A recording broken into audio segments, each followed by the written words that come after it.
మనము క్వాడ్లో భాగస్వామి. బికాజ్ మనకు అమెరికాకు కన్వర్జెన్స్ ఆఫ్ ఇంట్రెస్ట్. చైనాను కంటైన్ చేయాలి కనుక ఈ ప్రాంతంలో ఇండియాను మించిన దేశం లేదు.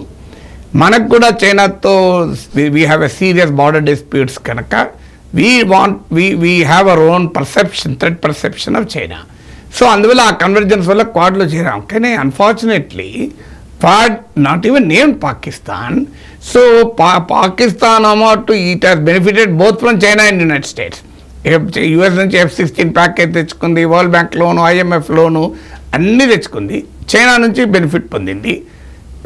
మనం ఎలాగూ చైనా మనం సపోర్ట్ చేయదు ఫర్ హిస్టారికల్ రీజన్సే కావచ్చు, మనం యాంటీ చైనా కూటమిలో ఉన్నామన్న వాళ్ళ కోపమే కావచ్చు, మనం పోటీ కావచ్చు. I'm not getting in that debate. కానీ మనమేమో అటు చైనా నుంచి మనకు రాదు, ఎలాగూ అమెరికా సహాయం చేయలేదు. క్వాడ్లో చేరి మనం అల్టిమేట్గా సాధించింది ఏంటి? Pakistan benefited from the both. కనుక క్వాడ్లో మనం ఎందుకున్నాం అనేది ముందుగా మనం సరిగ్గా అర్థం చేసుకోవాలి. క్వాడ్లో మనం ఎందుకున్నామంటే చైనాని కంటైన్ చేయాలి అనే సింగిల్ పాయింట్ ఎజెండాతో క్వాడ్లో లేమండి.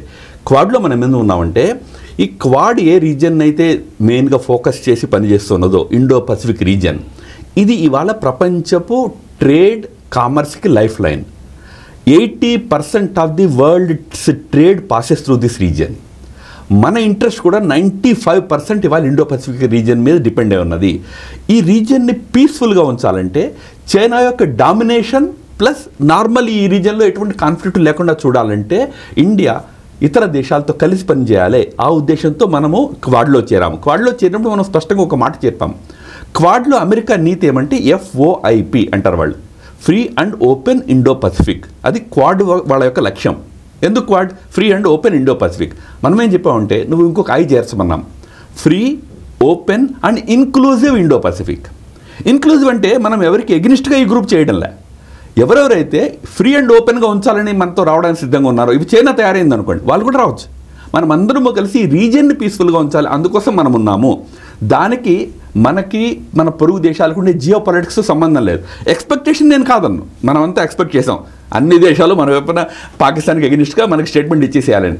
అన్ని దేశాలు భారతదేశం పట్ల సహానుభూతిని వ్యక్తపరిచాయి. అమెరికా మాట్లాడింది, ట్రంప్ ప్రైమ్ మినిస్టర్తో మాట్లాడాడు, పుటిన్ ప్రైమ్ మినిస్టర్తో మాట్లాడాడు, బ్రిటిష్ ప్రైమ్ మినిస్టర్ మాట్లాడాడు, అందరూ మాట్లాడారు.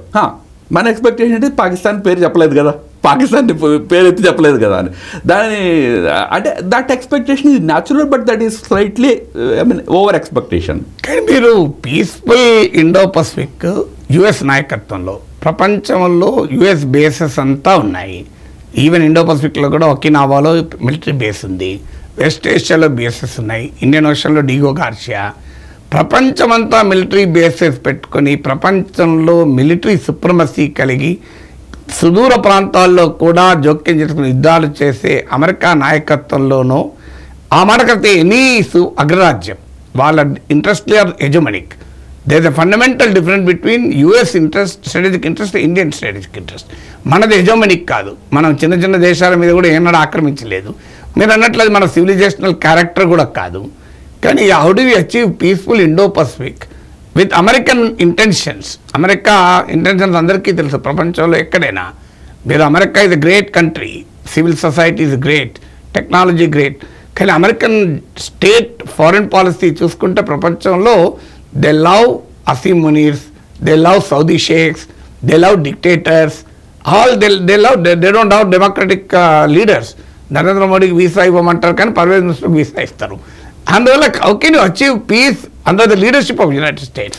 సో ఫస్ట్ విషయం ఏమంటే క్వాడ్లో ఏదో ఒక దేశం యొక్క లీడర్షిప్లో మనం పనిచేస్తున్నాము అనేది తప్పుడు అండర్స్టాండింగ్ క్వాడ్ గురించి. క్వాడ్ 4 దేశాల కూటమి, 4 దేశాలు కూడా లీడర్లే. అందులో ఎవరో ఒక దేశము చెప్పినట్టుగా అందరూ. నేను చెప్పాను కదా మీకు, అమెరికా FOIP అంటే మనం చెప్పాను FOIP we don't agree, we agree for only FOIIP. మనము ప్రపోజ్ చేశాము ఆసియాన్ సెంట్రాలిటీ ఇన్ క్వాడ్. కాబట్టి ఇది ఏదో అమెరికా నడిపేస్తోంది అని మీరు అన్నమాట వాస్తవం. అమెరికాకి వాళ్ళ బేసెస్ ఉన్నాయి, చైనాకి వాళ్ళ బేసెస్ ఉన్నాయి ఇండియన్ ఓషన్లో. వాళ్ళు నెంబర్ ఆఫ్ పోర్ట్స్ కట్టుకుని కూర్చుని ఉన్నారు. ఇవాళ మన పొరుగున మనకి పాకిస్తాన్లో చేయడం కట్టుకున్నారు, తెలియదు కదా. ఇతర దగ్గర We are not part of any alliance with- exactly we are in alliance. మీరు అదే, తెలియకపోవచ్చేమో. Shanghai we are in alliance Cooperation with Shanghai Cooperation Organisation Exactly, ఉన్నాము, BRICS లో ఉన్నాము, బ్రిక్స్ SCO లో లో ఉన్నాము. కాబట్టి దాన్ని బట్టి మనం అర్థం కావాలి. డిఫరెన్స్ SCO కానీ బ్రిక్స్ కానీ they are not against any particular country. No, ఇది కూడా కాదు. అంటే ఇది మనకు కూడా మనం- కాకపోవచ్చు, అమెరికా దృష్టిలో it's an anti China act. America దృష్టిలో బ్రిక్స్ యాంటీ అమెరికా. ట్రంప్ పదే చెప్తున్నాడు మీరు బ్రిక్స్ నుంచి బయటికి రమ్మని, మనం రావడంలే. కాబట్టి మీరు ఒక విషయం అర్థం చేసుకోండి, డిప్లొమసీ యొక్క ప్రాథమిక సూత్రం ఏమిటంటే, ఇది ఫండమెంటల్. నేను I'm student of international relations. Fundamental సూత్రం ఏమిటంటే there are no permanent friends, no permanent enemies, only permanent interest in diplomacy. That to national interest. Next permanent interest of a country. అది global interest మనం ఆలోచించినట్టు కావచ్చు, మన national interest కావచ్చు. ఆ దృష్టితో చూసినప్పుడు మనం ఇవాళ చైనా డామినేటెడ్ అని అనుకునే బ్రిక్స్లోనూ ఉన్నాము, షాంఘై కోఆపరేషన్ ఆర్గనైజేషన్లో ఉన్నాము. మనం షాంఘై కోఆపరేషన్ ఆర్గనైజేషన్లో ఉండి కూడా వాళ్ళతో కలిసి మనం స్టేట్మెంట్ ఇవ్వడానికి రిఫ్యూజ్ చేసాము. We stood our ground. క్వాడ్లో కూడా మనం అమెరికా లీడర్షిప్లో నడవడంలే, we are standing our ground. Peace కావాలా? మీరు నిజంగా ఒక మంచి పాట చెప్పారు. చైనాకి ఇవాళ, అమెరికాకి ఇవాళ డిగో గార్షియాలో ఒక బేస్ ఉంది. అది extreme south western Indian ocean. అది ఎక్స్ట్రీమ్ పసిఫిక్, ఈస్టర్న్ పసిఫిక్ లోపల ఒకినవా బేస్ ఉంది. మధ్యలో ఎక్కడ వాళ్ళకి బేస్ లేదండి. ఇవాళ అమెరికన్స్ ఏమంటే ఇండియా బేస్ ఇస్తుందని అడుగుతున్నారండి. We are not committing. కాన్ఫ్లిక్ట్లో మనం we are not there for conflict.